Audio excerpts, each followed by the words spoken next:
So, first step po, open po natin yung Oracle VM, then click New, then enter po natin yung name. So, WinServer 2019.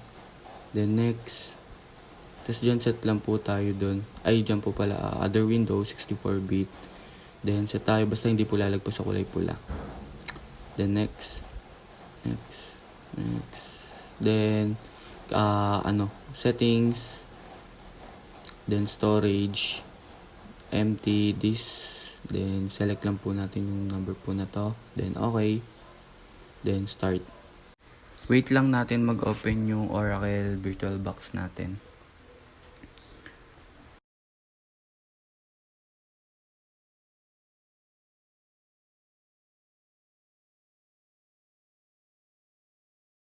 Para naman sa pagpo-full screen, Control C lang.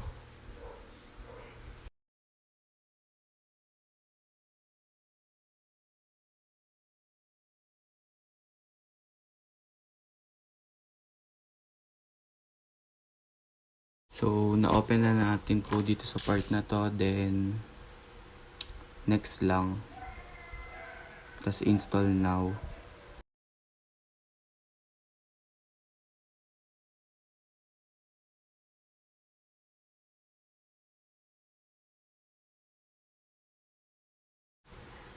So, sa Windows Server 2019 Data Center Evaluation. Next. Then, I accept the license terms. Next. A custom.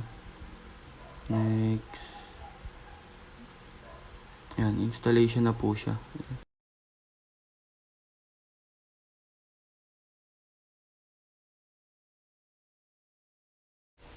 So, sa part po na to, na-install na po natin siya. So, wait lang tayo. And wag magpe-press po ng any key kasi po babalik tayo sa umpisa. Hintayin lang po natin siya mag-loading.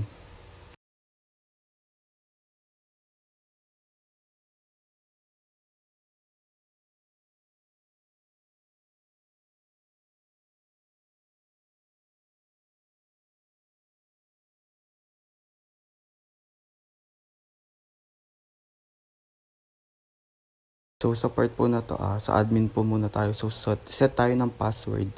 Cocomelon123. Tapos yung first letter niya po is all caps. Ay, capital letter.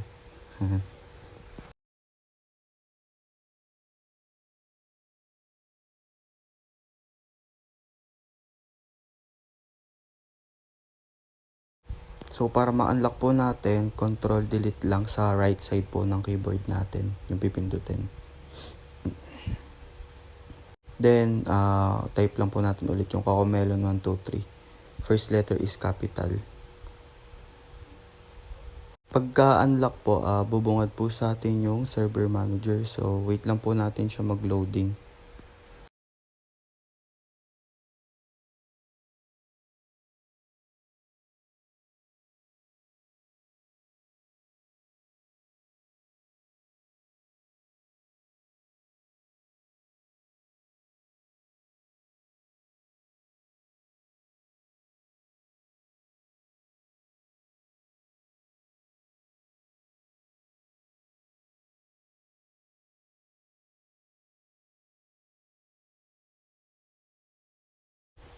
Sa part po na to, add roles and features lang po tayo.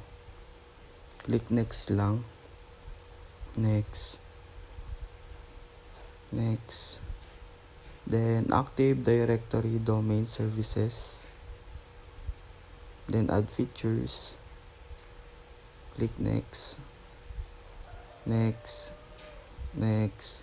Then, click restart the destination server. Install. Then, mag-i-install na po siya. So, wait lang ulit. Pagka natapos na po yung installation, click lang po natin promote the server to a domain controller. Then, add a new forest. Then, type po natin yung bsit4c.com. After na-type yung bsit4c.com, click next lang.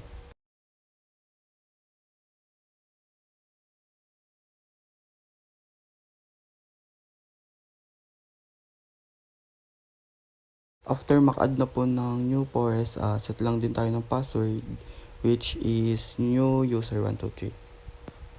Then click next.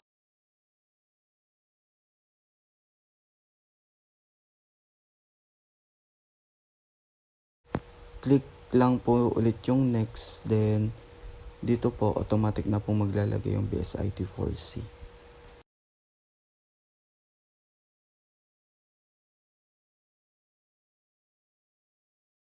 Click lang po ulit yung next.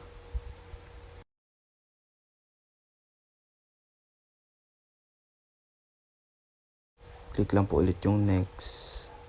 Then next. Then install.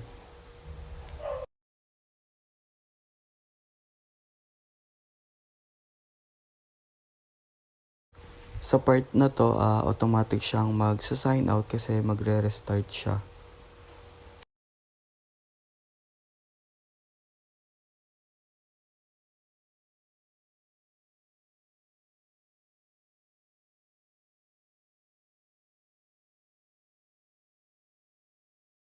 Control delete lang ulit sa right side ng keyboard para ma-unlock.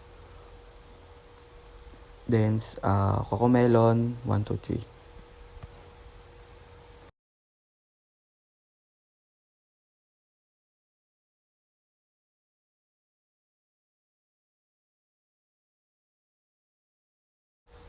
Hintayin lang ulit lumabas yung server manager.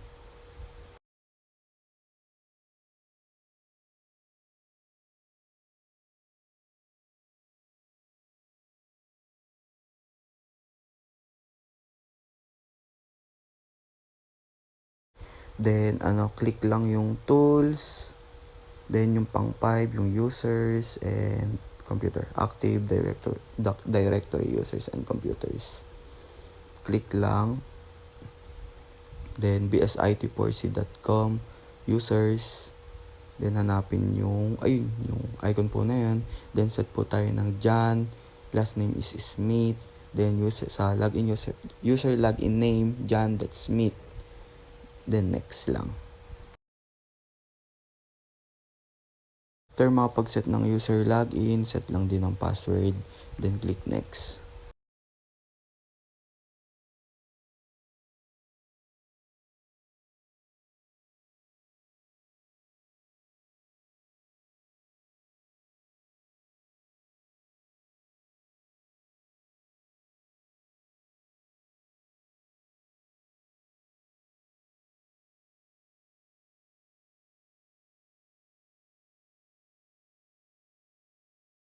Then, right-click po tayo sa John Smith.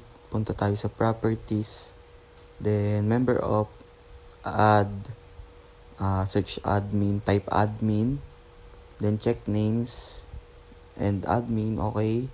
Then, apply and okay.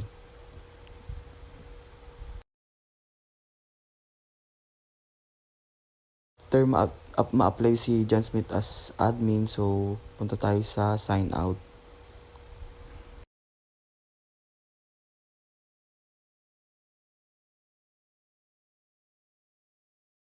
Para ma-unlock, control delete lang ulit sa right side ng keyboard. Then, click other user. Login natin si John Smith.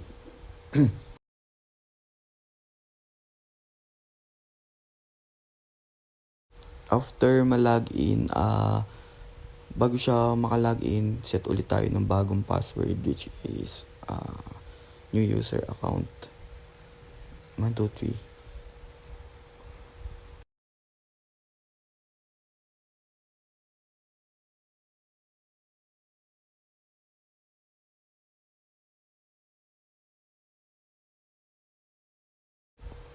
Then, yan. Makita po natin success po yung babago po ng password.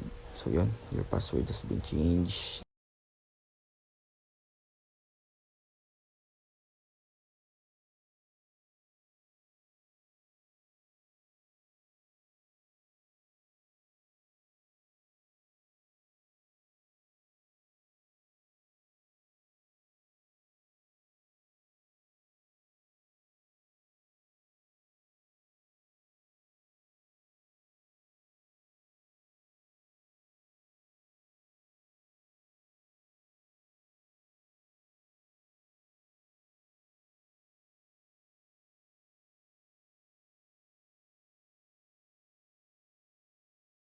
Pagka-login, click lang natin yung Windows, then makikita natin ang naka-login ngayon is si John Smith.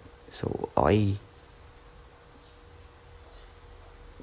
Shutdown lang natin siya. Then, continue.